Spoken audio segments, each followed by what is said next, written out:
Dans l'Évangile aujourd'hui, le Seigneur envoie ses disciples, il donne les conditions de l'efficacité, la liberté, la légèreté pour le voyage. On pense aux grands saints comme Saint François d'Assise qui ont compris l'importance de ces conditions. La Providence pense à nos besoins matériels à condition que nous faisons ce que cette Providence demande. Pour quelques instants ce matin, pensons à la puissance de la parole. Car on voit bien que la parole en soi a toujours sa potentialité, mais son efficacité dépend du cœur. Par exemple, je me souviens en France, dans les années de formation dans la vie monastique, cloîtrée et silencieuse, quand il n'y avait pas beaucoup de paroles, une parole, même écrite, était bien aperçue, entendue, reçue, absorbée. Et la puissance d'un livre ouvert dans un scriptorium de trappiste était tout autre chose.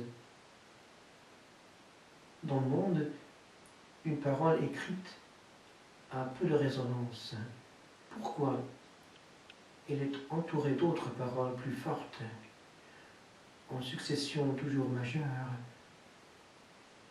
Retrouvons cette virginité de parole, cette capacité d'apprécier une seule parole. Un autre point.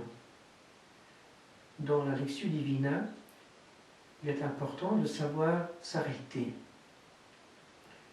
Ce n'est pas une lecture intellectuelle. C'est une méthode qui fonctionne à condition qu'on entre dans le jeu. Car c'est un espace à l'intérieur duquel Dieu peut agir. Mais il faut que ce soit lui à agir justement, qu'on lui donne, on lui cède la place.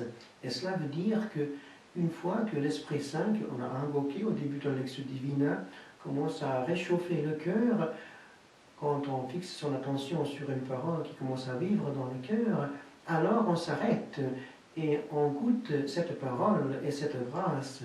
Ça suffit. Parce que la Lectio Divina aussi est en raison. Il y a un continuum, ce n'est pas deux exercices nettement séparés. On part. Et très souvent, une parole aperçue, reçue, absorbée et goûtée de cette manière suffit pour la journée.